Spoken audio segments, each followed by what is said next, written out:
So we are entering the most important transition in human history. And it's not because of politics, markets, but instead because intelligence itself is becoming abundant. And we're going to talk about that today and ultimately what this all means for you. So let's first start off with identifying this new reality. So AI is not a software. It's a different layer. It's a new layer of reality. And so throughout history, we've seen that fire amplified muscles as now we can cook and we can get access to different nutrients. Electricity amplifies energy, computers amplified calculation, and AI amplifies intelligence itself. And again, never before have we seen the ability to amplify intelligence at the rate AI is currently doing that at. And so what we're kind of seeing in real time is that AI is the science that leads to other science. So really what we had prior to AI was you had basically all these departments siloed. So you had physics, you had biology, you had chemistry, you had medicine,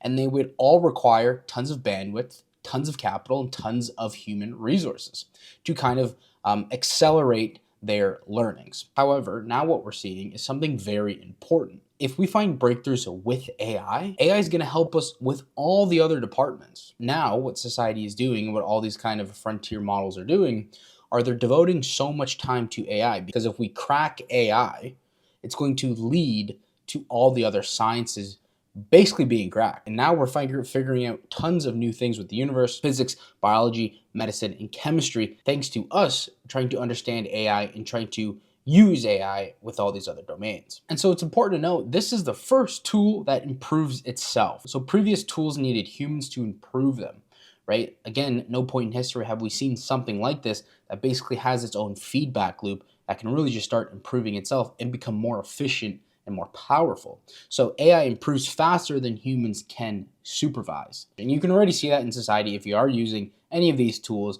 The breakthroughs happening currently are just crazy. So with medicine, we have diagnostics, drug discovery, personalized treatment protocols. For biology, we have protein folding, ecosystem modeling, which before was very intensive. We have physics, we have particle detection, we have economics at market analysis, and we have engineering, design, optimization. And so every field is being affected and accelerated by this tool. It's only going to continue to have that hockey stick like growth because AI is improving itself. And so there's a formula where we have to come to terms with, and it's intelligence times energy equals civilization. And so every civilization bottleneck reduces to two main things: energy and compute.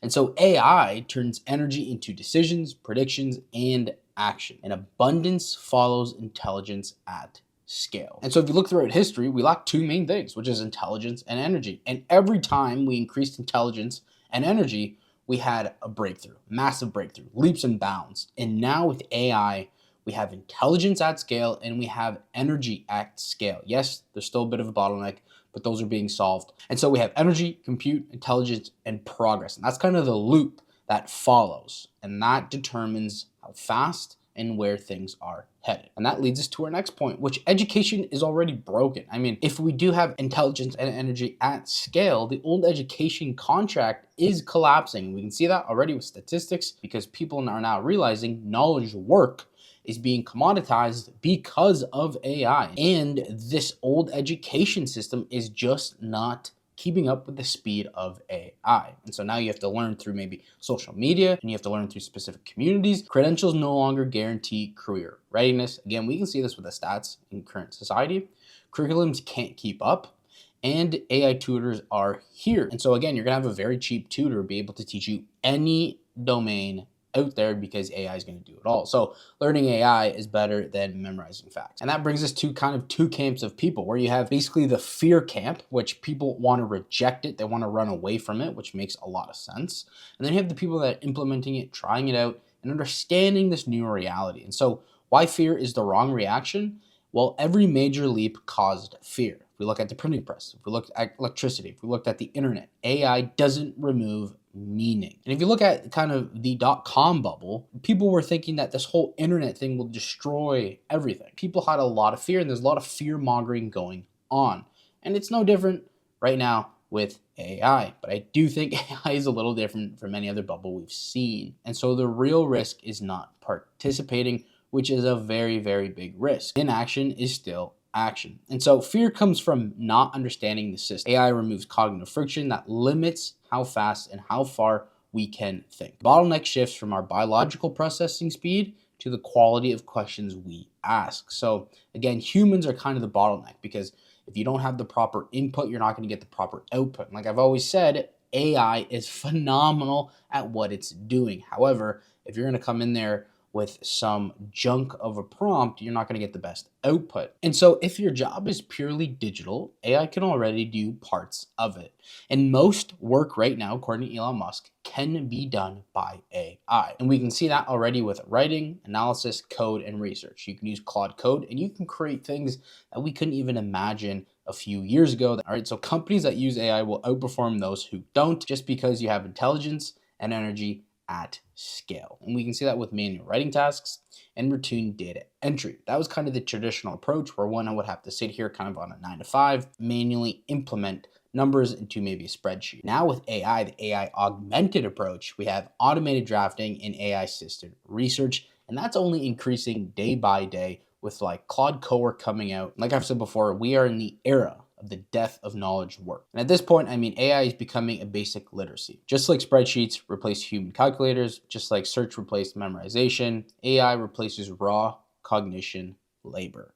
Everyone must, this is a big one, everyone must learn AI, not just engineers or other people that are going to maybe use these tools.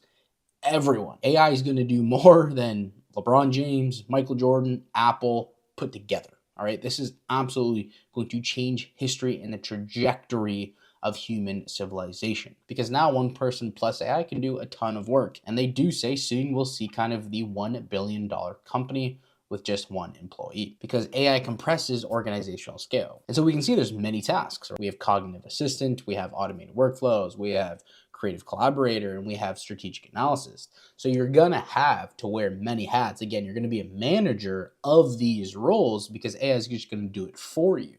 And so that's why you're gonna be one person and you can scale very quickly without needing humans. And so of course we're not there just yet. So there will be tons of short-term disruption for long-term abundance. And so job transitions will be uneven. It's going to be very tricky, this kind of period you're going to be in, this transition period. Institutions will lag, productivity will outpace policy, but abundance outlasts disruption. Phase 1 is your initial exposure, first encounters with AI, early experimentation, and foundational learning. Phase 2 is integration and adoption, just widespread adoption. We're not there just yet. Phase 4 is post-integration era, which is just AI becomes embedded across society, leading to new economic models and opportunities just like the internet. And so we have early integrators, which is just drive innovation, gain first mover benefits, just like we see with the LLMs currently. And then we have lagging sectors, which is just adopt to new norms and confront disruption. And the lagging sectors will see a tremendous negative impact because things are going to be moving so fast and they're going to be basically using old technology. And so as you can see, we're entering a world where intelligence is no longer scarce. Better healthcare, personalized education, faster scientific breakthroughs, reduced costs of living, and expanded human creativity. Again, we haven't seen this yet, so it's going to be very weird. You're going to feel uncomfortable, but you have to realize intelligence is no longer scarce. Throughout history, the people who were intelligent had a massive competitive advantage, but now that is being commoditized with AI, and now everyone has intelligence in their pockets. And so the most important skill of the next decade is learning how to learn with AI. AI will be embedded in every domain of modern life for the next 24 months. The question is not whether you encounter AI systems. The question is whether you'll understand them well enough to maintain agency. And so from a tactical level, don't ask, will AI replace me? Ask, what does a person with AI become capable of? And that's the real break. And ultimately, my friends, you can pick one of two camps. You can either be a spectator or a participant. As always, my friends, I'll see you next time.